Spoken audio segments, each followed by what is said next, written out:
Bhairavam movie review. ఈ cinema చుట్టూ చాలా జరుగుతున్నాయి. అంటే సినిమా గురించి కాకుండా సినిమాలో ఇన్వాల్వ్ వ్యక్తుల గురించి, దాని చుట్టూ జరుగుతున్న డ్రామా, అవన్నీ డిస్కషన్లు అవుతున్నాయి. బట్ మనకు సంబంధం లేదు. నేనైతే పర్సనలీ లీస్ట్ ఇంట్రెస్టెడ్ ఈ విషయాలపైన. సో నేను స్ట్రైట్ గా సినిమా గురించే మాట్లాడతాను, టు ద పాయింట్. అదే మన సేవియర్ సూర్య గారు చెప్పినట్టు cut and right. So Bhairavam cinema అనేది ఒక remake cinema.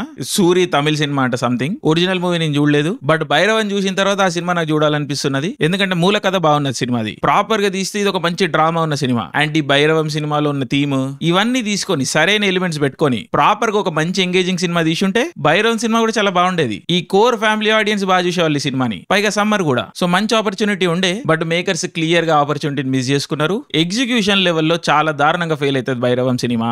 Acting over the top ఉంటది, లైక్ ఓవర్ ద టాప్ అంటే దానికి మించిన ఓవర్ ద టాప్ ఉంటది. సీన్ ప్రోగ్రెషన్లు జంపీ ఉంటాయి, స్మూత్ గా పోవు. పేపర్ మీద అన్ని ఉంటాయి, కానీ స్క్రీన్ పైన సీన్ వండదు. దానికి యాక్టింగ్ కారణమే, ఫిల్మ్ మేకింగ్ కారణమే, డైరెక్షన్ కారణమే, టెక్నికల్ స్టాండర్డ్స్ కారణమే. ఖర్చు పెట్టుండొచ్చు సినిమాకి, కానీ అవన్నీ సరిగ్గా ఎగ్జిక్యూట్ అవ్వలేదు. స్క్రీన్ పైన బాగా కనబడవు. సో మెయిన్ గా డైరెక్టర్ ఈ సినిమాని సరిగ్గా ఎగ్జిక్యూట్ చేయడంలో ఫెయిల్ అయ్యారు. యాక్టర్స్ నుంచి ఎంగేజింగ్ పర్ఫార్మెన్స్ తీసుకోవడంలో ఫెయిల్ అయ్యారు. మనకు మంచి ప్రోడక్ట్ ఇవ్వడంలో ఫెయిల్ అయ్యారు. అట్లీస్ట్ నాకైతే అదే అనిపిస్తున్నది. వేరే వాళ్ళకి వేరే ఒపీనియన్ ఉండొచ్చు, బట్ బెల్లంకొండ శ్రీనివాస్ గారి ఫస్ట్ మూవీ నేను రివ్యూ చేయడం, అండ్ అన్ఫార్చునేట్లీ ఆయన పర్ఫార్మెన్స్ నాకు పెద్దగా నచ్చలేదు. చాలా పర్ఫార్మెన్స్ కి స్కోప్ ఉన్న రోల్ ఇది. లైక్ చాలా వేరియేషన్స్ ఉన్నాయి, చాలా షేడ్స్ ఉన్నాయి. బట్ ఆయన కొన్నిసార్లు రంగస్థలంలో రామ్ చరణ్ ని, కొన్నిసార్లు కాంతారాని ఇట్లా ఎమ్యులేట్ చేయడానికి చూసిర్రు. అది వర్క్ కాలేదు, నాకైతే కాలేదు, నాకు నచ్చలేదు. సో మేజర్ లెట్ డౌన్ నాకు బెల్లంకొండ శ్రీనివాస్ గారి పర్ఫార్మెన్స్ అయితే. అండ్ ఇంకా మనోజ్ గారు ఈజ్ ఎ డీసెంట్ పర్ఫార్మర్. చిన్నప్పటి నుంచి చాలా సినిమాలు చూసుకుంటూ పెరిగిన ఆయనవి. బట్ ఇక్కడ ఆయన ఏదో ఒక సార్ట్ ఆఫ్ పర్ఫార్మెన్స్ కి వెళ్ళిర్రు. ఎవరినో ఎమ్యులేట్ చేస్తున్నట్టు అనిపించింది. అంటే ఒక రకమైన డైలాగ్ డెలివరీ ఇట్లా బిగబట్టుకొని మాట్లాడడం.